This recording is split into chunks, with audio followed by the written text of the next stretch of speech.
Lyon enregistre un retour capital avant son match contre Paris. Bonjour l'ami, montrez la force de nos fans lyonnais en vous abonnant à la chaîne pour atteindre l'objectif du millier d'abonnés. Une bonne nouvelle est tombée à Lyon, à 2 jours du choc contre le PSG, dans la capitale. Un joueur décisif, qui était incertain, a fait son retour. Lacazette retrouve le collectif, à 2 jours de PSG-OL. Lyon se déplacera à Paris, dimanche avec un groupe étoffé. Alexandre Lacazette a repris l'entraînement collectif ce vendredi.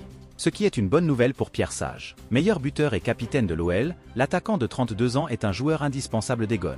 Et il sera précieux pour affronter l'intouchable leader du championnat, au Parc des Princes, dimanche, 21 h. Cette saison, le numéro 10 de l'Olympique lyonnais a marqué 18 buts et a offert 3 passes décisives en 29 matchs disputés, toutes compétitions confondues. C'est donc le joueur le plus décisif du club rhodanien, dont l'objectif en cette fin d'exercice est de décrocher une place en Coupe d'Europe.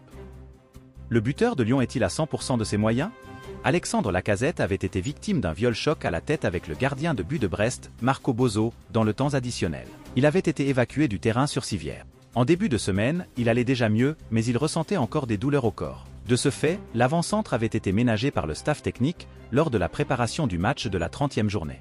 Revenu, à seulement 2 jours de la rencontre avec les Parisiens, Alexandre Lacazette n'est évidemment pas à 100% de sa forme. Toutefois, sa présence dans le groupe lyonnais est un signal positif pour Pierre Sage. Notons que Nicolas Tagliafico est suspendu contre le PSG à cause de son carton rouge contre Brest. Bonjour l'ami, montrez la force de nos fans lyonnais en vous abonnant à la chaîne pour atteindre l'objectif du millier d'abonnés.